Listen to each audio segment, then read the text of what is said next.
2024년 3월 8일 매일 성경 말씀 묵상입니다. 오늘 성경 말씀은 마가복음 10장 1절에서 12절에 있는 말씀입니다.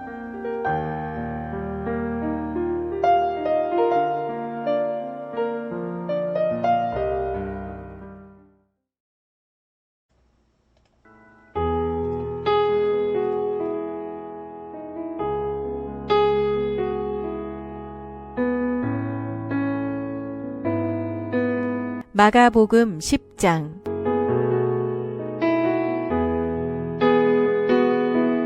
예수께서 거기서 떠나 유대지경과 요단강 건너편으로 가시니 무리가 다시 모여들거늘 예수께서 다시 전례대로 가르치시더니 바리새인들이 예수께 나와 그를 시험하여 묻되 사람이 아내를 버리는 것이 옳으니이까?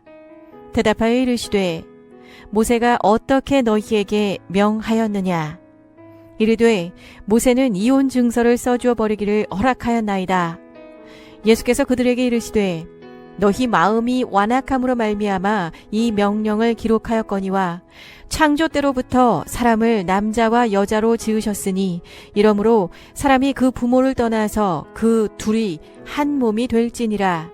이러한즉 이제 둘이 아니요 한 몸이니 그러므로 하나님이 짝지어 주신 것을 사람이 나누지 못할지니라 하시더라. 집에서 제자들이 다시 이 일을 물으니 이르시되 누구든지 그 아내를 버리고 다른 데에 장가드는 자는 본처에게 간음을 행함이요 또 아내가 남편을 버리고 다른 데로 시집가면 간음을 행함이니라. 샬롬, 우리 영석교회 우리 청년부 여러분들, 오늘은 이제 바빴던 한 주간을 마무리하는 이제 금요일입니다. 오늘 하루도 주님과 동행함을 통하여 잘 마무리하시고 또한 주말 동안 주일을 잘 준비하는 우리 청년부들이 되기를 바랍니다. 오늘 성경 말씀에서 무리를 가르치시는 예수님 앞에 바리새인들이 찾아와 시험합니다. 아내를 버리는 것이 옳은가 하는 질문을 던지는 것입니다. 이 바리새인들은 율법을 근거로 이혼을 정당화하는 사람들입니다.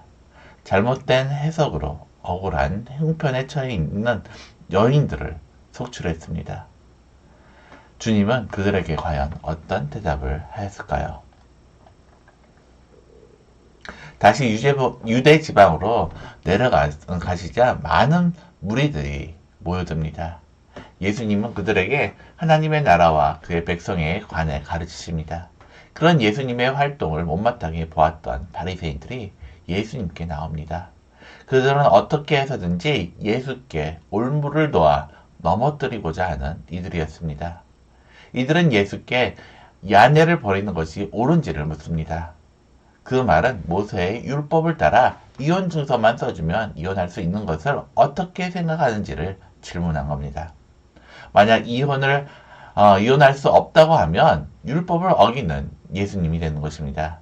이혼을 허락하면 바리새인과 다를 바 없는 예수님이 되는 겁니다. 당시에 이혼에 관해 알아둘 일이 있습니다. 이들은 결혼한 아내가 마음에 들지 않으면 당장에 이혼을 실행합니다. 신명기 24장 1절에 기록된 수치되는 일이 있으면 증서를 써주고 이혼할 수 있다고 합니다. 그래서 남자들은 자기의 취향에 따라 수치라고만 하면 얼마든지 이혼할 수가 있었습니다. 그런데 그들이 말하는 수치되는 일이 율법에 있는 내용과는 전혀 달랐습니다. 바리새인과 같은 자들을 수치를 순전히 남자의 입장에서 판단하게 합니다. 남자가 부끄럽게 생각하면 증서를 써주고 이혼하는 형태였습니다. 그것은 이혼을 허용한 본래의 의미와는 전혀 다른 모습이었던 겁니다. 율법은 당시의 결혼 생활에 있어서 상대적으로 약자인 여자를 위함이었던 겁니다. 여자가 한 남자의 아내가 될 수 없는 사정이 있는 경우 외에는 이혼당할 수 없다는 뜻으로 주신 율법입니다. 한마디로 함부로 아내를 버리지 말라는 뜻이었습니다. 그런 율법의 규정에 있는 수치를 임의로 해석하고 적용하여 심지어 외모가 마음에 들지 않아 수치스럽다는 말하기만 하면 아내를 버릴 수 있게 되었던 겁니다. 예수님은 바리새인들이 던지는 질문의 의도를 간파하고 창조의 원리를 들어 그들의 입을 막아버리십니다. 예수님은 하나님께서 주신 결혼은 자기를 위함이 아니라고 하십니다. 창조의 원리대로 한 몸이 되어 서로를 위한 것임을 밝힙니다. 서로를 위하는 한 몸이라면 당연히 나를 위해 상대를 버리거나 떠날 수가 없는 일입니다. 하나님께서 한 몸으로 삼게 하신 관계를 깨뜨리는 것은 엄연한 죄이기 때문입니다. 그것은 주님은 간음이라고 합니다. 이는 자신의 욕심을 위해 배우자와 이웃을 욕보이는 일이 뿐만 아니라 하나님의 뜻을 저버리는 일입니다. 예수님은 결혼을 통해서도 자신이 아니라 하나님이 주인이심을 고백할 수 있어야 함을 지적하고 있는 것입니다. 자기를 위해 사는 성도는 없습니다. 이미 그리스도 안에서 살게 된 성도이므로 살아도 주를 위해 죽어도 주를 위해 죽는 것이 일반입니다. 그것이 또한 성도가 주인이 되기를 기뻐하신 그리스도를 생각할 때 영광스러운 삶이 아닐 수가 없습니다. 내 삶의 주변에 있는 모든 것이 주를 위한 것이 되기를 소망하고 갈구합니다.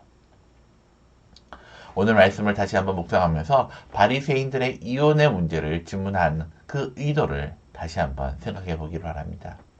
그리고 나에게는 예수가 중심이 되지 못하고 내가 중심이 되어 살아가는 모습이 없는지 다시 한번 내 자신을 돌아보기를 바랍니다.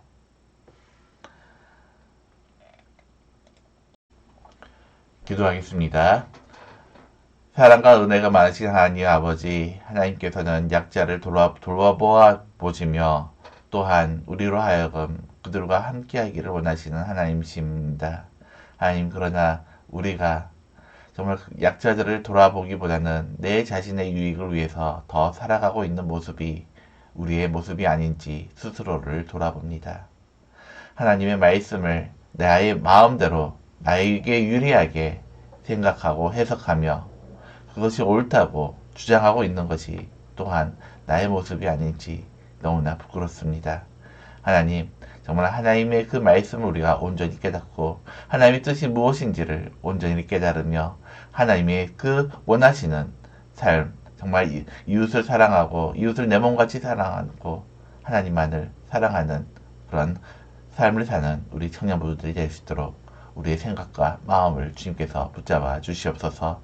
오늘 하루도 항상 주님만을 사모하며 주님만을 닮기를 원하는 우리 모든 청년들에게 주님께서 동행하여 주셔서 하는 모든 일 가운데 주님의 영광이 나타날 수 있도록 이끌어 주실 줄 믿사오며 예수님의 이름으로 기도드립니다. 아멘.